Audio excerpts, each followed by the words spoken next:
Welcome to Words Matter, the podcast where we explore the transformative power of language and how the words we choose shape our lives. I'm your host, Deanna Ley, the Catalytic Coach, and I'm here to guide you on a journey of opportunities, progress, and change. Each episode will dive into a thought-provoking quote or phrase, unpack its meaning, and discover how it can inspire us to rise above challenges, embrace joy in the journey, and ignite our possible. Your words matter because you matter.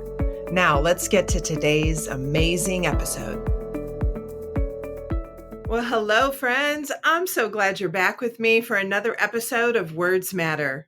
Today, we're breathing some fresh air into this beautiful podcasting space because after a few deep, really heavy episodes lately, I think it's time for something that feels a little bit freer, a little bit lighter, and a whole lot more life-giving. Today's quote is one you've probably heard before, but I want you to hear it differently so it can really sink in. It's by J.R.R. Tolkien. Not all who wander are lost. Let it settle in for a second, friends. Not all who wander are lost. It's permission. Permission to move through life with more curiosity, more freedom, and more trust. Permission to believe that maybe, just maybe, wandering isn't something to be feared or fixed. Maybe wandering is part of the plan. And if anyone understands that, it's me. Because the truth is, I have a wandering spirit. I always have. I'm actually wired for it. My strength finders, for anyone who's taken that assessment, my results, they prove it with adaptability, ideation, strategic, maximizer, all in my top 4, all pointing straight to a heart that was never designed to stay stuck or on a single straight road.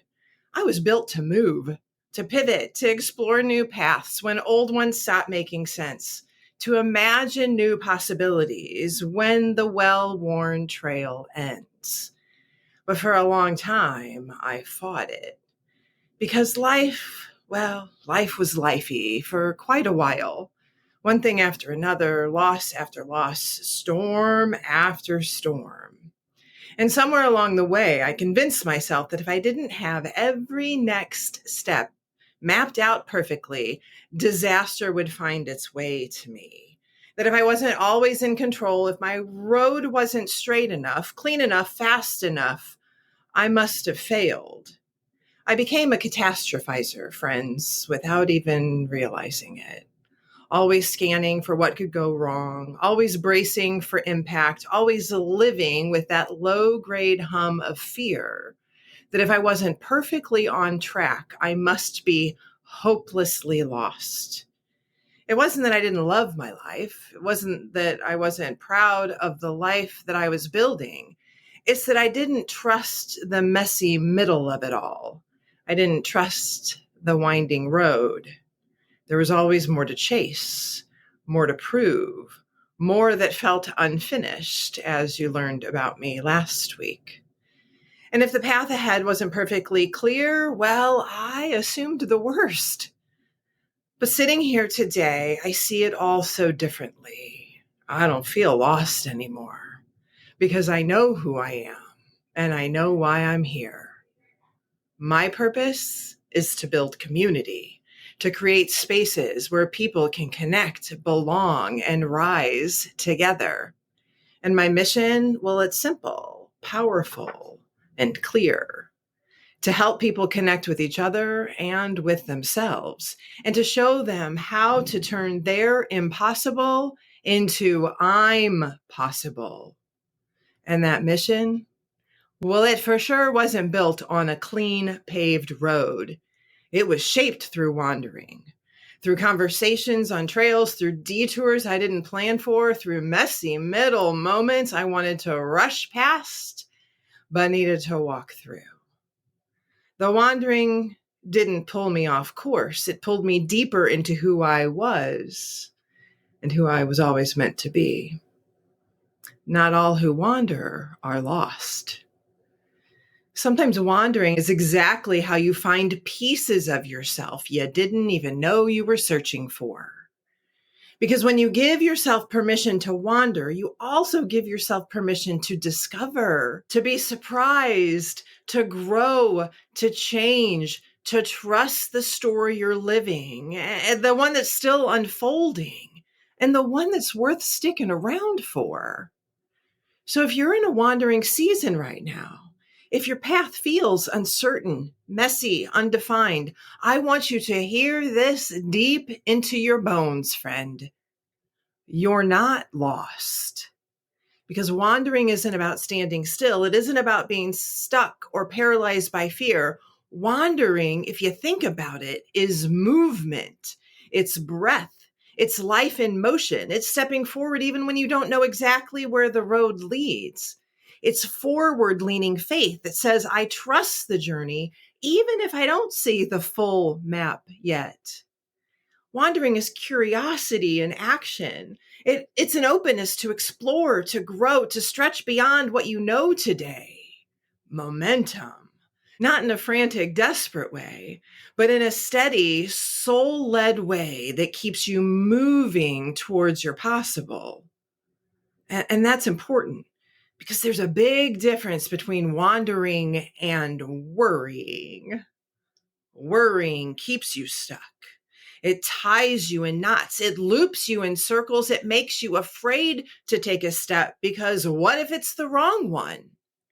Wondering without action can lead to the exact same thing. Keeps you circling around, endless questions, paralyzed by what ifs and maybes and could be's. Wandering, it's real. Intentional wandering keeps you moving. It keeps you living. It keeps you discovering what's possible. Wandering says, I may not know exactly where I'm going, but I trust that the act of moving forward will reveal what I need to see.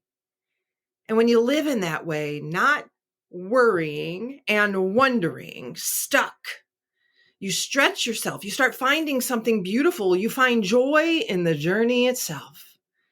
Joy in the fresh air on your face, joy in the bends in the road you didn't see coming, joy in the small victories, the new perspectives, the unexpected friendships, the growth you never could have planned for. You realize life isn't just about reaching a destination. It's about being fully awake and fully alive while you're getting there. When you embrace wandering as movement, as momentum, as a beautiful part of your story, you stop waiting for joy to meet you at the finish line. You start carrying it with you every step of the way. You stop seeing uncertainty as the enemy.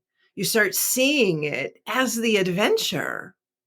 You stop believing you have to have it all mapped out to be moving in the right direction. And you start believing that being in motion, fueled by faith, led by curiosity, and grounded in trust is enough.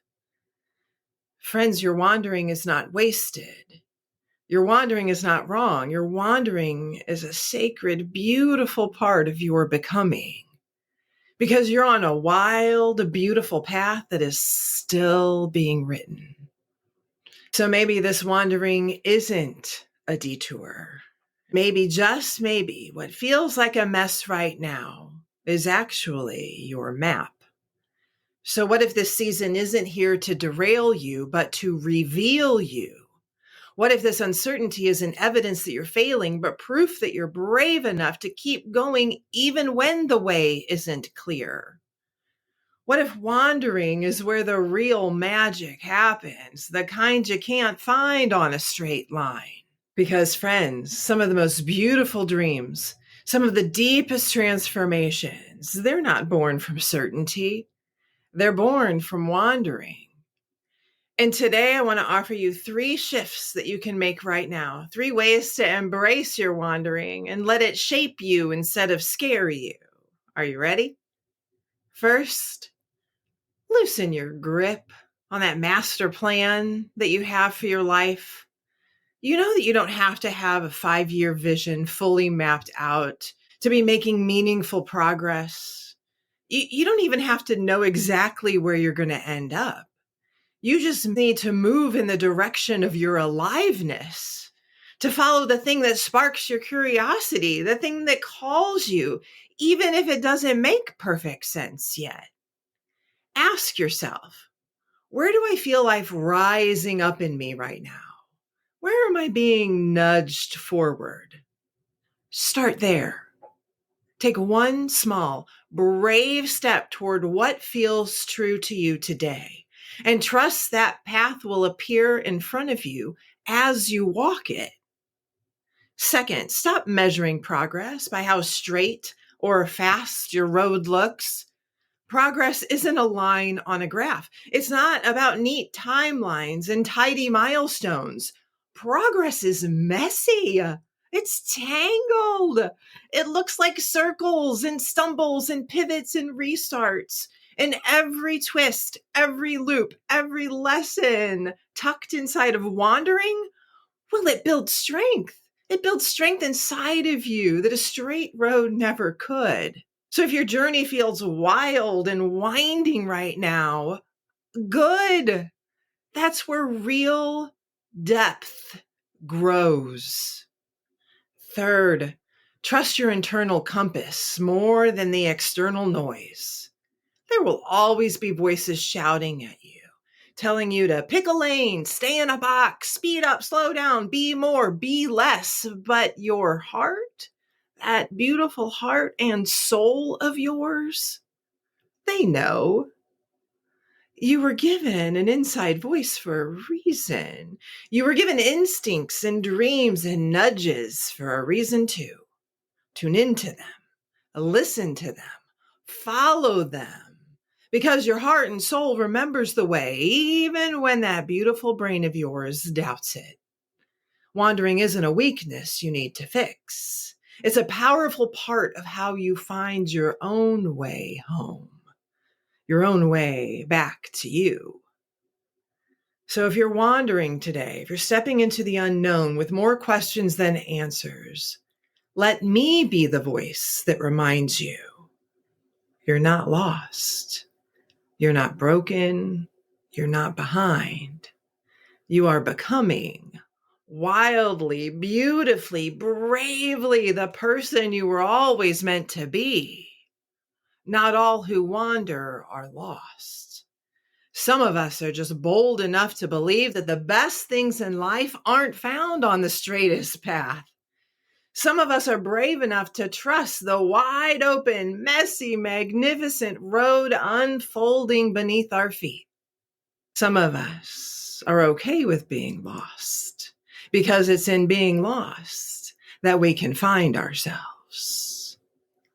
Friends, the words we see and read, the words we hear and the words we say to ourselves and about what we're doing and how we're doing it, they all matter. Your words matter because you matter. Have a great day. Thank you for joining me on this episode of Words Matter. I hope today's message inspired you to embrace opportunities, make progress, and create meaningful change in your life. Remember, every word you speak, especially to yourself, has the power to shape your journey and ignite your possible. If you enjoyed this episode, don't forget to subscribe, leave a review, and please share it with someone who needs to hear this message today. Let's keep the conversation going, friends. Connect with me on social media or visit my website at deannaley.com for more inspiration and tools to help you rise and ignite your possible. Until next time, remember, your words matter because you matter.